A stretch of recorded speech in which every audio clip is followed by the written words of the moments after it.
ప్రజల దగ్గర పోయి మీరు భూములు లేకండి అని చెప్పినామా? ప్రజలను వినండి అంటున్నాం, వాళ్ళ బాధ వినండి, అర్థం చేసుకోండి, వాళ్ళ అనుమానాలు తీర్చండి అంటున్నాం. అది చేయకుండా మీలాగా ఆ రోజు ఏం జరిగింది? ఫార్మాసిటీ కాడికి ఇదే కోమటిరెడ్డి వెంకటరెడ్డి గారు మొన్న మహబూబ్నగర్ నుంచి పోటీ చేసినటువంటి కాంగ్రెస్ అభ్యర్థిగా పోటీ చేసినటువంటి వంశీచంద్రెడ్డి గారు, కల్వకుర్తి మాజీ ఎమ్మెల్యే, కోదండరెడ్డి గారు, ఇప్పుడు కమిషన్లో ఉండేటువంటి కోదండరెడ్డి గారు, రైతు కమిషన్లో కోదండరెడ్డి గారు పలుమార్లు ఫార్మాసిటీ గ్రామాలకు వెళ్ళి భూసేకరణ జరిగేటువంటి క్రమంలో గంటల తరబడి ఉపన్యాసాలు ఇచ్చినారు. మీరు ఇవ్వకండి అన్నారు, విషతుల్యమైతే ఇదని చెప్పినారు, చుట్టుముట్టు మొత్తం బ్రతుకుదెరువు పోతుంది అని చెప్పినారు, పర్యావరణ హితం కాదని చెప్పినారు. వందల రకాలుగా మీరు దుష్ప్రచారం చేసినారు. మేము అట్లా చేస్తున్నామా ఈరోజు? ఎక్కడన్నా అటువంటి చర్యలకు మా పార్టీ పాల్పడ్డదా? మేమేదో అభివృద్ధికి ఆటంకం కల్పించేటువంటి వాళ్ళలాగా మీరు చిత్రీకరించే ప్రయత్నం చేస్తున్నారే. ఎక్కడ అభివృద్ధికి ఆటంకపరిచినాం?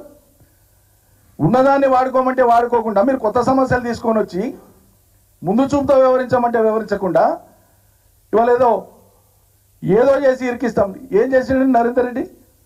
ఒక మాజీ ఎమ్మెల్యే ముఖ్యమంత్రి గారి మీద ఓడిపోయిండు. ఆ నియోజకవర్గంలో ప్రతిపక్ష పాత్ర పోషించాడా? ఆపదున్న ప్రజలు రారా మాజీ ఎమ్మెల్యే దగ్గరికి? కార్యకర్తల నాయకులు రారా? ఆపద వస్తే మాట్లాడారా? అక్టోబర్ నెల మొత్తం మొన్న ఘటన జరిగే వరకు ఆయనకు ఒక 60-70 కాల్స్ వస్తే 80 సార్లు మాట్లాడిన దుష్ప్రచారం చేస్తున్నారు మీడియాలో.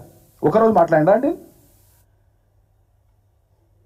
ఆపద ఉన్న కార్యకర్తలు మాకే రోజు 10 సార్లు ఫోన్ చేస్తారు. ఒక చిన్న ఇన్సిడెంట్ ఏంటంటే ఒకటే కార్యకర్త 10 సార్లు చేస్తాడు. యాంగ్జైటీ అది. కార్యకర్తలకు ప్రజలకు ఉండేటువంటి యాంగ్జైటీ కొద్ది పలుమార్లు చేస్తారు. ఫోన్ చేయడం కూడా నేరమా? తప్ప? మరి అదే మీకు ప్రామాణికమైతే అక్కడున్న కార్యకర్తలు ఎవరో నరేందర్ రెడ్డి గారికి ఇన్నిసార్లు చేసిండ్రు కాబట్టి, ఆ నరేందర్ రెడ్డి గారు కేటీఆర్ గారికి చేసిండ్రు కాబట్టి కేటీఆర్ కూడా పాత్ర ఉందని ఏదో చిలిపి చిన్నపిల్లలు చేస్తున్నారు. ఇలా చిల్డ్రన్స్ డే, పండిట్ నెహ్రూ యొక్క పుట్టినరోజు, బాలల దినోత్సవం ప్రపంచవ్యాప్తంగా. మరి ఇక్కడ ఉండే అధికార యంత్రాంగం, ముఖ్యమంత్రి, ప్రభుత్వం కూడా పిల్లలు చేసేలాగా చేస్తా అంటే మీ పరువే పోతుంది. ఎంత ఉందా ఉండాలి అసలు? ఏమా కక్ష మనస్తత్వం? ఎందుకు ఆ తొందరపాటు? నరేందర్ రెడ్డి ఫోన్లు వస్తే నరేందర్ రెడ్డి అక్యూజ్ అవుతాడానండి? నాకు అర్థం కాదు. మరి అదే ప్రామాణికమైతే నరేందర్ రెడ్డి గారి నుంచి వచ్చినటువంటి ఫోన్కు కేటీఆర్ గారి బాధ్యులైతే, కేటీఆర్ గారికి ఫోన్లు వచ్చినందుకే ఆయన కారణమైతే, మరి వెంబడే కేటీఆర్ గారు అదే రోజు స్థానిక జిల్లా వ్యవసాయ అధికారులకు మాట్లాడినరు, అదే రోజు డీజీపీ గారికి కూడా మాట్లాడినారు. మరి వాళ్ళు కూడా ఇప్పుడు అక్యూజ్ కావాలి మీ లెక్కన. కేటీఆర్ ఇంటర్ను డీజీపీకి చేసిండు, అగ్రికల్చర్ ఆఫీసర్ చేసిండు ఫోను. మరి ఆయన నుంచి పోయిన ఫోన్లో కూడా అదే అట్రాక్ట్ అవుతుంది కదా. ఏంది హేతుబద్ధత ఎక్కడుంది? చట్టబద్ధత ఎక్కడుంది? 9 మాసాలుగా రైతులకున్న అనుమానాలను తెచ్చకుండా, అపోహలను తెచ్చకుండా, వాళ్ళని ఒప్పించే ప్రయత్నం చేయకుండా అనేక గ్రామాల ప్రజలు, ఇంకో ఇంట్రెస్టింగ్ విషయం, ఆ గ్రామాలలో మొన్న జరిగినటువంటి అసెంబ్లీ ఎన్నికల్లో కానీ పార్లమెంట్ ఎన్నికల్లో కానీ కాంగ్రెస్కు బీజేపీకి మెజార్టీ వచ్చిందండి. మా పార్టీకి మెజార్టీ రాలే. అక్కడ ఆ రైతులందరూ అన్ని పార్టీల వాళ్ళు, ఇంకా మించి మీ పార్టీకి సంబంధించిన వాళ్ళు, అధికార పార్టీకి సంబంధించిన వాళ్ళే ఎక్కువ ఉన్నారు అక్కడ. మరి వాళ్ళకి ఎందుకు ఆగ్రహం ఉంది? మీకు ఓటేసినటువంటి రైతులకు మీ మీద ఎందుకు ప్రేమ లేదు? ఇప్పుడు వాళ్ళంతా మీకే ఓటేసారు కదా. పోలింగ్ స్టేషన్ నంబర్లు తీసుకోండి. ఇప్పుడు కొడంగల్ నియోజకవర్గంలో ఆందోళన జరుగుతున్నటువంటి గ్రామాలలో గత ఎన్నికలలో వాళ్ళు ఏ పార్టీకి అండగా నిలిచినారో తీయండి, లెక్క తీయండి.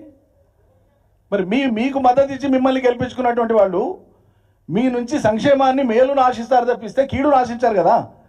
వాళ్ళ దృష్టిలో అది కీడు కాదు, మంచి అని మీరు నచ్చజెప్పే ప్రయత్నం చేయండి.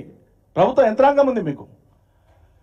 ఓ గ్రామానికి పోయినటువంటి అధికారులకు, ప్రజల దృష్టిలో ప్రజలకు, జనసామాన్య చదువురాని జనము, పైగా గిరిజనులు ఉన్నారు, వాళ్ళు పాపం, వాళ్ళకి ఆందోళన ఉంది, బాధ ఉంది.